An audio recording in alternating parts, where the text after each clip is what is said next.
আসসালামু আলাইকুম। আজকে একটা কন্ট্রোল ইউনিয়ন একটা থার্ড পার্টির সাস্টেনেবিলিটি কনফারেন্সে আসছি। তো এই জায়গায় আসার পর এরকমভাবে অনেকগুলো আপনার ম্যাটেরিয়ালস আমাদের সামনে রাখা হয়েছে। তো বেসিক্যালি আমার চোখটা যে জায়গায় আটকেছে বা আমি যে জায়গায় একটু দাঁড়িয়ে আছি সেটা হলো কিছু ফাইবার দেখে, যে ফাইবারগুলা প্রাকৃতিকভাবেই এগুলো উৎপন্ন হয়।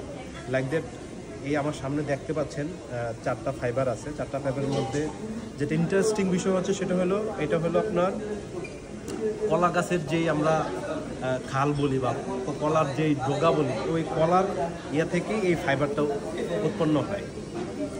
মানে কতটা প্রাকৃতিক ভাবে এই ফাইবারগুলো উৎপাদন হয় এবং এগুলা দিয়ে আমাদের আবার ইয়ার্ন তৈরি হয়, ইয়ার্ন থেকেই আবার ফেব্রিক্স হয়। আর এই যে ফাইবারটা সেটা হলো আপনার কেউ বলতে পারবেন এই ফাইবারটা কি? আমার মনে হয় না যে কেউ বলতে পারবেন। আমিও প্রথমে বুঝতে পারিনি। এটা হলো কচুরি পানার ফাইবার। চিন্তা করতে পারছেন? এই কচুরি পানার ফাইবার থেকে আবার ইয়ার্ন তৈরি হবে, ইয়ার্ন থেকে আবার ফেব্রিক। এই ফাইবারটা আপনারা সবাই জানেন। এই ফাইবারটা হলো আপনার যে প্লাস্টিকের যে বোতলগুলো আমরা টাইগার, পেপসি বা হোয়াটএভার, এই যে প্লাস্টিকের যে পানির বোতলগুলো আমরা ফেলে দিই, এই পানির বোতলগুলাই আবার ওরা কী করে সংগ্রহ করে এরকম বিভিন্ন প্রসেসের মাধ্যমে ফাইবার তৈরি করে। এই ফাইবার থেকেই আবার ইয়ার্ন তৈরি হয়, আবার ফেক ডাউন এবং পেডিংও তৈরি হয়।